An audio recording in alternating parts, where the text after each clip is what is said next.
Esses dias. Pera. Esses dias. Kali apareceu pra mim. Mar Kali. Não em forma de visão, não. Foi um algoritmo mesmo do YouTube. E aí ela apareceu aqui, depois apareceu lá. Eu vi um texto aqui, aquilo, uma história lá. E é quando existe essa sincronicidade, né, dos símbolos. Quando algo faz muito sentido pra você e te aparece meio que uma apresentação, sabe? Como se fosse um código, uma mensagem vinda de algum lugar. Que é o que acho que Jung falava da sincronicidade, que são os arquétipos, né? Tudo é um arquétipo. Essas flores, a minha casa cheia das coisinhas e tudo isso, uma vela vermelha, um Exu, ali tem uma bicicleta, sabe? Tudo, todos os símbolos, todos os desenhos, eles carregam uma informação que nos ativa alguma memória, que nos ativa alguma informação que faz sentido aqui internamente no momento em que a gente vê. E eu comecei a ver Ma Kali, a deusa Kali na cultura e na religião do hinduísmo. Eu não sou especialista de hinduísmo nem nada, mas eu fiquei pensando em Kali porque o desenho dela é meio sombrio, sabe? Eu tô numa fase meio gostando de coisas sombrias. Eu sei que muitos santos têm uma aparência tão pacífica e amorosa e Kali é meio louca, assim, sabe? Ela tem uma língua, ela tem umas... E, e ela representa muitas coisas, proteção, justiça. Mas uma coisa que ela representa muito forte, que é o que eu sintonizei na hora, é que Kali Ma Kali veio cortar as ilusões. Ela veio destruir as ilusões. E aí tem essa história que eu vi. Um homem chega pra Kali e diz: Deusa Kali, por que você é tão furiosa? E ela responde: porque as ilusões não saem tão facilmente. Se não tiver fúria. Em outro momento, aí alguém perguntou: Deusa Kali, por que eles têm medo de você? E ela disse: porque eles têm medo de perder as ilusões. E eu tava refletindo sobre isso, sobre as ilusões, já faz um tempo. Como às vezes é triste correr atrás do vento. Se apegar a coisas que quando você tem elas se esvaziam, elas saem, elas não são nada. E algo que você em algum momento colocou tanto poder, sabe? Algo que você idealizou, você visualizou. E se você tenta chegar perto daquilo que você quer. E se em algum momento aquilo te chega ou chega perto de alguém que você conhece, você continua a sonhar, a desejar. Mas uma vez que você tem aquilo, nunca te satisfaz. São as ilusões. Tem até um mantra, Sudoce Budoce, que fala: você é sempre puro, é sempre verdadeiro. E o sonho do mundo não vai te atingir. O sonho, né, o Maya, que é as ilusões. Ou na cultura cristã, o pecado.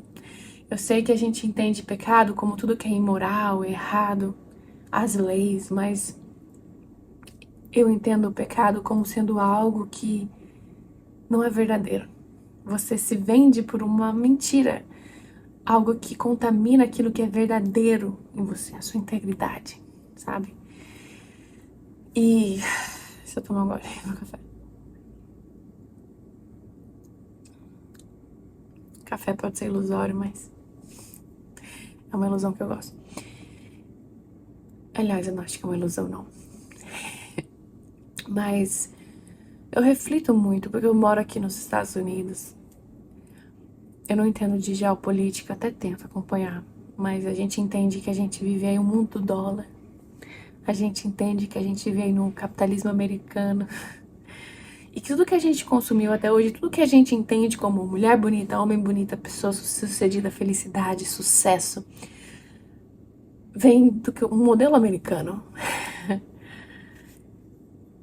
E aí a gente consome e internaliza e acha que aquilo é a nossa busca. Eu busco isso, eu busco esse sucesso, até a maneira que a gente busca o amor. Eu busco um homem que seja isso, isso, isso, que ele tenha isso, isso, isso.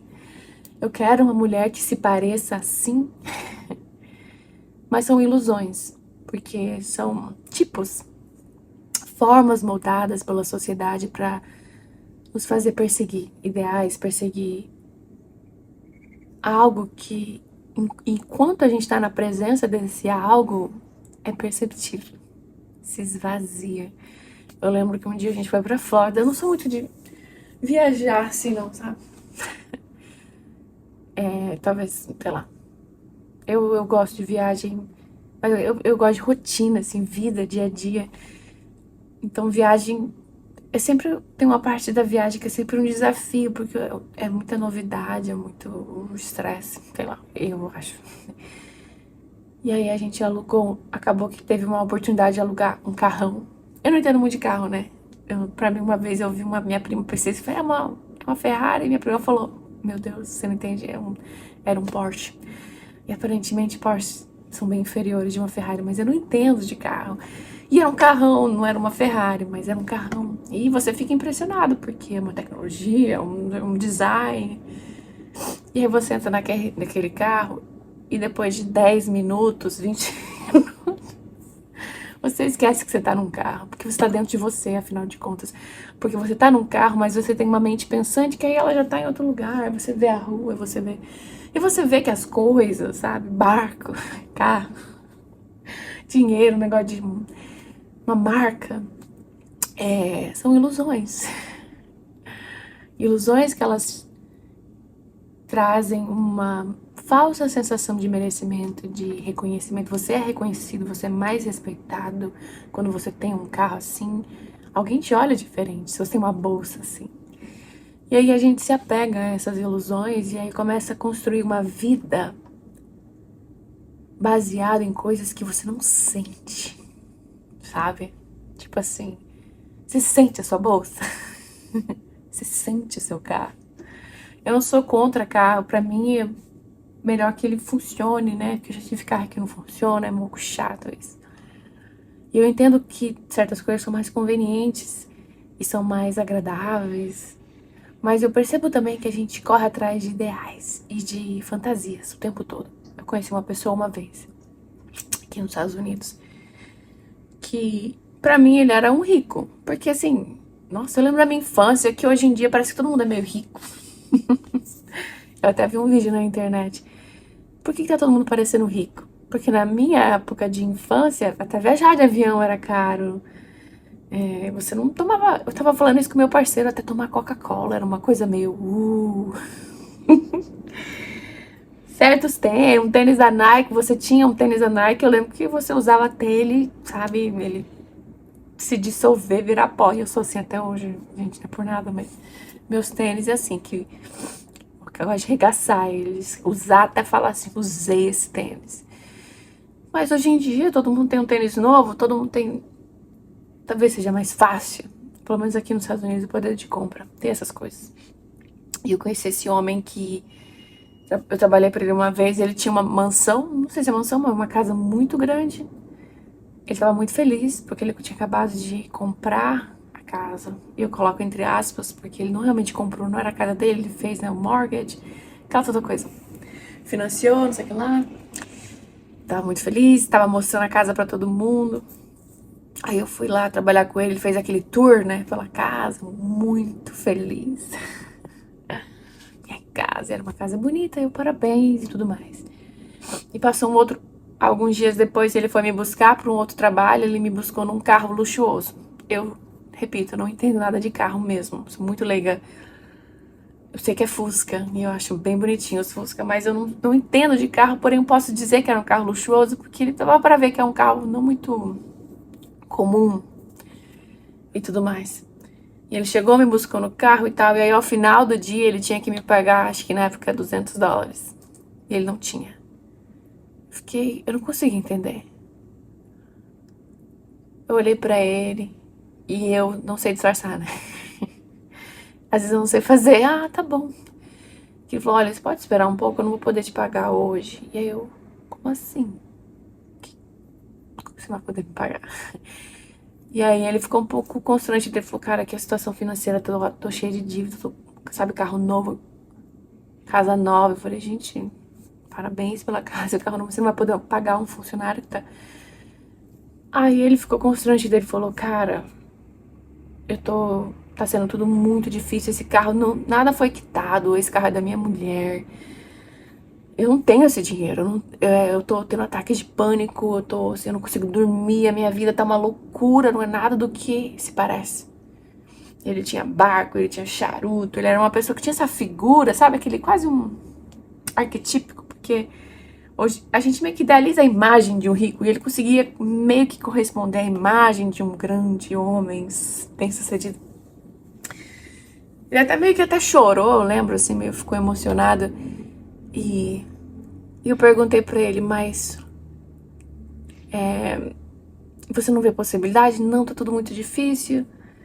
Eu perguntei se ele via a possibilidade de vender o carro, talvez outra casa, e ele falou assim, cara, eu não abro mão dessa vida. Eu lembro que aquilo me chocou muito. Muito. Porque eu não conseguia entender o quanto de vida, o quanto de paz uma pessoa tá disposta a perder pra ter um carro. E eu não julgo ele, porque ao mesmo tempo que eu convivi um pouco mais com ele, eu percebi que ele era uma pessoa mais desconectada e bem imatura com relação a emoções, a vida interna. Era mais a vida externa que ele dedicava, sabe? Era muito, muito, muito pelos status da coisa do que pela coisa. E eu lembro que eu fiquei muito chocada de imaginar que às vezes a gente se derrama, né? Se esvazia, se perde, assim, cadê eu? Cadê meu pensamento aqui? Cadê a minha voz no meu coração falando comigo? E não existe mais a verdade dentro de você que te pulsa, que te faz ser humano. O que importa é isso aqui, é o que você tem, é o que te percebem, é a ilusão. Eu conheci uma outra menina também trabalhando. Eu lembro, ela era ucraniana, então foi mais ou menos na época que começou a guerra da Ucrânia e Rússia. E eu lembro que eu fiquei bem compadecida, porque, né, imagina ter o seu país bombardeado. E eu fico meio chocada com certas coisas. E eu fiquei impressionada, assim, sabe? Porque ela realmente, ela tava depressiva com tudo que tava acontecendo. E a gente foi conversando e tal.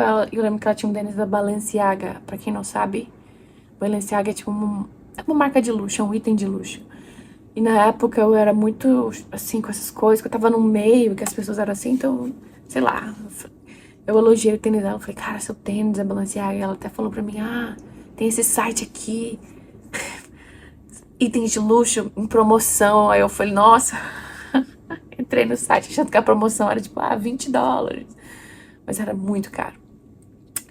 E depois, conversando com ela, ela me confessou também que a vida dela, ela tinha medo de virar homeless, que é mendigo, porque ela tinha medo de perder tudo, porque ela não tinha um trabalho, ela não tinha segurança e ela não tinha energia pra levantar da cama, sabe? A vida dela tava muito depressiva, com tudo que tava acontecendo com o país dela, vendo o país ser bombardeado. Teve uma época que ela falou que ela, bem no começo, assim, da guerra, ela até perdeu o contato com a família, ela, todo dia, sem saber se as pessoas que estavam lá iam sobreviver ou não. Então, um momento de extrema insegurança. E os tempos foi passando e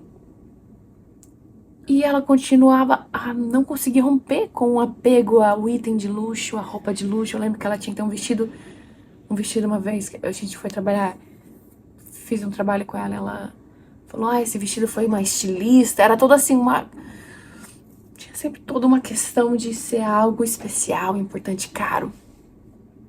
Só que eu conseguia perceber que ela tava como se entre dois mundos, sabe? O romper das velhas crenças, porque Imagina ter o seu país bombardeado, imagina ter a sua vida normal sendo questionada, né? Talvez seja nessas horas que muitas das pessoas a gente se pergunta o que é real, o que vale o quê, sabe? E ela me buscou e ela falou: Nossa, você se conecta com a natureza, com isso, aquilo. Tipo, ela tava tentando, sabe? Sair. Porque ela falou: Eu tenho medo, eu sou. E ela tinha agonia por não ter nada, sabe? Porque a vida é isso que você tem. É o carro, é um relacionamento que você tem, que você mostra na internet. E assim, é difícil romper com a ilusão. Mesmo em momentos assim de tragédia, de medos. E, e quando eu vi, sabe, Kali, apareceu pra mim no YouTube o mantra de Kali, eu comecei a pesquisar, ler. Entender que é só a loucura, sabe? É só através da loucura de Kali, da força de Kali, desse arquétipo, desse símbolo que a gente consegue romper com as ilusões. E que as ilusões não saem gentilmente. Elas não vão embora, desaparecer. É uma luta consciente, é um exercício mental de consciência. Você se lembrar o tempo todo que essas coisas fazem parte de um sistema. Que essas coisas, o desejo por algo, eu entendo que existe a nossa preferência, o bom gosto, cores, arte, coisas que nos fascinam, mas existe uma ilusão, sabe, de pertencimento, de se eu tiver tal coisa, eu vou ser visto como uma pessoa importante. Se eu for isso, se eu me vestir assim, se eu falar assim. E, e aí a gente não se arrisca a viver de verdade. Tem no livro de Thorol Walden, ele fala, ele usa essa expressão, né, desperto, que acho que é uma expressão bem trend aí no meio dos espiritualistas. Mas eu gosto dessa expressão, por mais que ela se esvaziou com o tempo, porque desperto é estar acordado. Como o Thoreau falou, amanhã só existe para os despertos. Quem tá dormindo não vai ver o sol da manhã. E ele fala que o homem está desperto, ele conheceu muitos homens que estão despertos para o animal, para a busca do dinheiro, trabalho, fazer as coisas. Mas poucos estavam despertos para a vida mais intelectual, conhecimento, sabedoria. E mais raro ainda, os que estavam despertos para a vida sublime, a vida poética, sabe? A conexão com você aqui dentro. E Thoreau concluiu, e pode ser muito radical para muitas pessoas, que era melhor não ter muita coisa. Que a vida minimalista, e ele foi, viu? Tipo, menos de tudo, quanto menos despesa, quanto menos necessidade de ter roupas, de tudo, mais tempo e mais energia ele teria para a vida interna, para a vida sublime do pensamento, do coração, da poesia. E tem até uma parte do livro que Thoreau fala assim: as pessoas têm muita roupa, né? Esse livro foi mais de 100 anos atrás, imagina. Tipo assim, a pessoa tinha 4 roupas na época, né? E já era muito, imagina hoje em dia. E aí ele falou, por que as pessoas querem roupas novas, mas elas são o homem é o mesmo. Tipo assim, você quer uma roupa nova pro homem que é velho? Ao invés de pensar, eu quero ser novo. O homem que veste a roupa, a pessoa que tá aqui. Eu renovo meus pensamentos, eu renovo a minha alma, os meus anseios, eu tô comigo, eu sei quem eu sou. Ao invés, não, eu me conecto com o que eu pareço ser, com as roupas. E tudo isso eu acho que fala dessa ilusão capitalista. E. Peraí, vou tomar um café.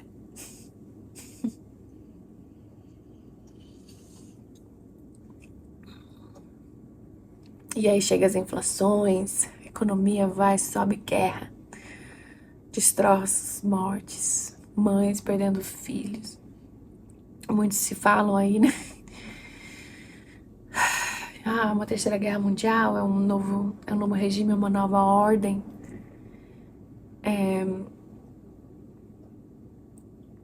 A gente não sabe. Eu tenho a sensação que a gente tá vivendo momentos de rupturas muito grandes, assim, no macro e no micro. É é uma vontade de romper com esse sistema. E eu percebo isso de uma forma coletiva, sabe? É uma forma de... um anseio de viver com mais intenção.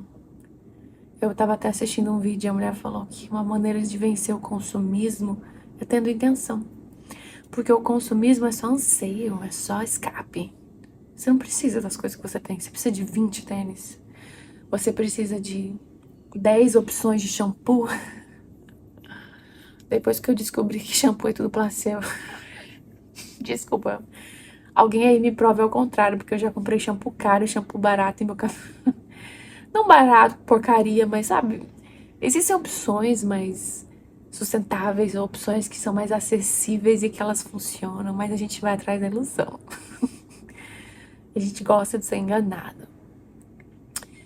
E até fizeram uma pesquisa uma vez. Colocaram um vinho muito bom, que era assim, eu não entendo nada de vinho também, mas disse que era um vinho de uma seara, fala, uma colheita, enfim, um vinho muito bom, muito top, e um vinho ruim. Só que eles mudavam o preço. O que tava ruim, eles colocavam um preço alto. E o que era bom, um preço barato. E era a experiência psicológica, e dava pra pessoa tomar e falar, qual que você gostou mais? A maioria das pessoas falava que era o vinho caro, mas que na verdade ele era o barato. Ele era o ruim. Mas só pra mostrar que até essa ideia do que é caro traz a sensação de que é bom. E é igual um outro vídeo que eu tava vendo aqui, esses tempos aí, de uma ex-consumista. Tô amando ver essas pessoas que estão entendendo que isso aqui não tá rendendo, não. E ela tava falando assim, cara, o que justifica uma bolsa de 20 mil dólares? O que justifica? Tinha uma época que eu acreditava, gente, eu juro, eu acreditei no marketing. Porque assim, é um material que vem de Marte e ele vai durar 30 mil anos? Não, desgasta. Uma bolsa de 20 mil dólares também desgasta, ela também envelhece e ela se deterioriza. Ela até mostrou a bota, sei que ela... Olha aqui a sola. Eu ando e se desgasta. Então, tipo assim, não tem uma justificativa no item de luxo. Ah, mas foi um design especialista que fez. Bom, minha mãe faz crochê, então posso também dizer que é um item de luxo, porque é feito um design de uma pensadora criativa. Assim, não justifica o valor que se paga e a maneira que se perde a vida pra ter essas coisas, né? Tem uma frase que eu vi esses dias. O preço das coisas é a quantidade de vida que você está disposta a dar por elas. Porque tem certas coisas que você vai ter que dar muita vida pra isso. Eu conheço pessoas que elas vivem pro trabalho. Eu acho que o trabalho aliena às vezes. O trabalho desconecta, porque a gente fica um robô e eu não quero julgar, eu sei que as pessoas têm que sustentar a família, é toda uma questão, sabe? Mas aí a pessoa fica tão distante de si mesma, mas ela tá trabalhando pra ter uma casa, pra ter um móvel, pra ter um carro, sendo que talvez ela poderia viver com menos. Com menos coisas e com mais vida. E é o que Thoreau fala no livro Walden. Eu quero viver a vida até a medula. Eu quero viver, sabe? Eu quero estar vivo. E não ser um robô. E não ficar preso nessa ilusão de um sistema que só te faz pensar que você tá lucrando alguma coisa, que tá valendo a pena. Porque não tá valendo. Eu nunca conheci ninguém que me convenceu de que esse sistema vale a pena, viu? É, mesmo. Pra mim, eu sei que não vale a pena. Pra mim que sou sensível, que graças a Deus, às vezes eu acho que sensibilidade é um karma, mas é um dharma ao mesmo tempo. De ver um sol, sabe? De ver uma flor. De ouvir uma música e falar, tem algo melhor que isso? Nem um carro de luxo me toca mais que uma música. Nenhuma roupa, um status ou estar com pessoas. é mais profundo, é mais sublime do que ser tocado pela arte, pela vida, que tá sabendo quem você é, saber reconhecer a sua própria voz dentro de você, não se perder na sua mente. Esses dias até veio um insight pra mim: céu é claridade mental. Sabe, às vezes a mente tá tão nublada. Quantas vezes parece que a minha mente tá pegando uma peça contra mim mesmo, um monte de buraco dentro da minha mente. É um labirinto sem fim, eu caio, eu tô sofrendo por um pensamento, de uma hipótese, de uma... E quanto mais eu busco essa conexão, tá comigo aqui de verdade, dedicar minha energia, a minha vida pra estar comigo, mas a minha mente se torna clara pra mim. Hoje eu caí numa armadilhazinha da mente, tava meio down, assim, tava de TPM, né? Aí eu mesma saí daquela armadilha e superei aquele pensamento e entendi todo o pensamento e fiquei tão acima de tudo, assim. Me veio uma claridade. Você já teve isso, tipo, um momento de clareza, assim, você vê tudo. Não, peraí, isso aqui não é nem real, esse pensamento. Aí você fica meio que acima do seu pensamento. E nesse momento eu falei, nossa, que bom que eu fui salva, nem sei porquê. Quem me salvou de mim? Foi meu espírito que me salvou da minha mente, porque senão a gente fica só em armadilhas o tempo todo. E Kali, essa deusa, você pode não acreditar ou não nela enquanto entidade. Eu acredito que todo ser que existe no imaginário, ele existe. Porque a imaginação é algo muito mais potente do que a gente imagina, mas mesmo que você não acredite em Kali como uma deusa, como um espírito, um ser divino, você pode pensar nela como um símbolo de rompimento, um símbolo de destruição, de sair daquilo que é ilusório, sabe? Um exemplo que eu vou dar, que é bem besta, mas pra mim ele é tão especial. Eu sempre fazia minhas unhas, né? Era manicure e tudo mais. E eu sempre tinha aquela ideia, é meu self-care, né? Eu sempre via no Instagram minhas amigas postando, momento que eu cuido de mim, algo assim, sabe? E eu imaginava, né? Eu ia... Apesar de gostar de uma unha feita, ela era bonita. Era tão estressante pra mim ir na manicure, eu nunca gostei, porque é um ambiente cheio de gente. É uma luz branca alta, um som, é uma pessoa lá tocando a sua mão, e você tem que ficar 1 hora com a mão assim.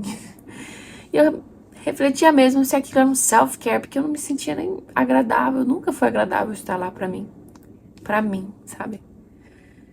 E aí eu parei de ir.